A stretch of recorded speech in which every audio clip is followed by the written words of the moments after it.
ರಾಜ್ಯದಲ್ಲಿ ನಕಲಿ ಔಷಧಿಗಳ ಜಾಲದ ಆರೋಪಗಳು ಕೇಳಿಬರುತ್ತಿರುವ ಬೆನ್ನಲ್ಲೇ ಆರೋಗ್ಯ ಸಚಿವ ಯುಟಿ ಖಾದರ್ ಮಹತ್ವದ ಸ್ಪಷ್ಟನೆಯನ್ನ ಬೆಂಗಳೂರಿನಲ್ಲಿ ಪತ್ರಿಕಾಗೋಷ್ಠಿ ಮಾಡಿ ಮಾಹಿತಿಯನ್ನ ನೀಡಿದ್ದಾರೆ.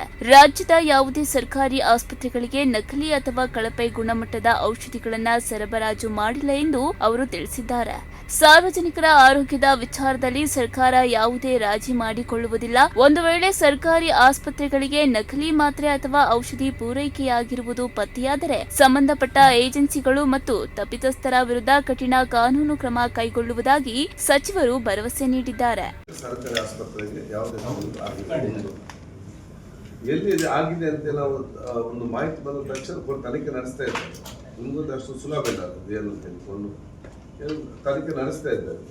ಮತ್ತೆ ಏನು ನಮ್ಗೆ ಗೊತ್ತಾದ ತಕ್ಷಣ ಅದು ಜನಿನಲ್ಲಿ ಹೋಗುದು ನಿಲ್ಲಿಸ್ಬೇಕಂತಿಲ್ಲ, ನಾವಾಗಿ ಬಂದು ಮಾಡ್ತೇವೆ. ಸರ್, ಈಗ ಈ ಮೆಡಿಸಿನ್ಸ್ ವಿಚಾರ ಸಂಬಂಧಿಸಿದಂತೆ ನಮ್ಮಲ್ಲಿ ಪತ್ತೆಯಾಗಿರುವಂತಹ ಲೇಬಲಿಂಗ್ ಅಥವಾ ಕೋಡ್ಗಳು, ಇದರ ನಡುವೆ ರಾಜ್ಯದಲ್ಲಿ ಕೃತಕವಾಗಿ ತಯಾರಿಸಿರುವ ಪನ್ನೀರ್ ಮಾರಾಟ ಮತ್ತು ಬಳಕೆಗೆ 1 ವರ್ಷದ ಅವಧಿಗೆ ಸಂಪೂರ್ಣ ನಿಷೇಧ ಹೇರಲಾಗಿದೆ. ಸಾರ್ವಜನಿಕ ಆರೋಗ್ಯಕ್ಕೆ ಹಾನಿಕಾರವಾಗುವ ಇತರೆ ನಕಲಿ ಹಾಗೂ ಕೃತಕ ಆಹಾರ ಉತ್ಪನ್ನಗಳ ಮೇಲೂ ಕ್ರಮ ಕೈಗೊಳ್ಳಲಾಗುವುದು ಎಂದು ಸಚಿವರು ಸ್ಪಷ್ಟಪಡಿಸಿದ್ದಾರೆ.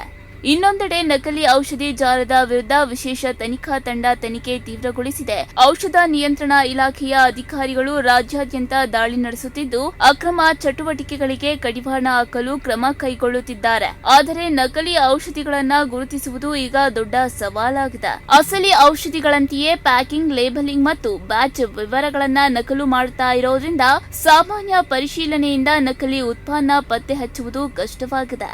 ಈ ಹಿನ್ನೆಲೆಯಲ್ಲಿ ಇಂಡಿಯನ್ ಮೆಡಿಕಲ್ ಅಸೋಸಿಯೇಷನ್ ಮಹತ್ವದ ಸಲಹೆಯನ್ನ ನೀಡಿದೆ. ರಾಜ್ಯದಲ್ಲಿ ಮಾರಾಟವಾಗುವ ಪ್ರತಿಯೊಂದು ಔಷಧಿಗೂ ವಿಶಿಷ್ಟ ಆಲೋಗ್ರಾಮ್ ಅಥವಾ QR ಕೋಡ್ ಅಳವಡಿಸುವಂತೆ ಸರ್ಕಾರಕ್ಕೆ ಮನವಿಯನ್ನ ಮಾಡಿದೆ. ಎಂತಕ್ಕೆ ಒಂದು ಇವ್ರ ಯಾಕೆ ಪ್ರತಿಭಟನೆ ಮಾಡ್ತವೆ ಅಂತ ಅದಕ್ಕೂ ಜನರಿಗೆ ಹೇಳ್ಬೇಕಲ್ಲ. ಇವರಿಗೆ ಏನಾದರೂ ಚರ್ಚಿಸಿ ಪ್ರತಿಭಟಿಸಬೇಕಿದ್ದಲ್ಲಿ ಒಂದು ನೋಟಿಸ್ ಕೊಟ್ಟು ಚರ್ಚೆ ಮಾಡಿ ಯಾಕೆ ನೀವು ಮಂತ್ರಿ ಕೊಡಬಾರ್ದು ಅಂತೇಳಿ ಅವರು ವಾದ ಮಾಡ್ತಾರೆ. ಆಡಳಿತ ಪಕ್ಷ ಸರ್ಕಾರ ಯಾಕೆ ನಾವು ಮಂತ್ರಿ ಸ್ಥಾನ ಕೊಟ್ಟಿದ್ದೇವೆ ಅಂತೇಳಿ ಉತ್ತರ ಕೊಡ್ತಾರೆ. ಜನ ತೀರ್ಮಾನ ಮಾಡ್ತಾರೆ. ಅಲ್ಲಿ ಅದು ಮುಗೀತು.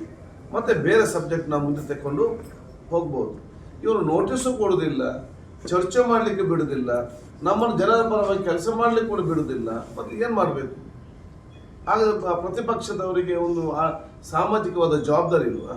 ಬರೀ ಪ್ರತಿಯೊಂದು ಹಂತದಗೂ ರಾಜ್ಯಕ್ಕೆ ಅವತ್ತು ಮಾಡಿಕೊಂಡೇ ಹೋಗ್ಬೇಕಾ?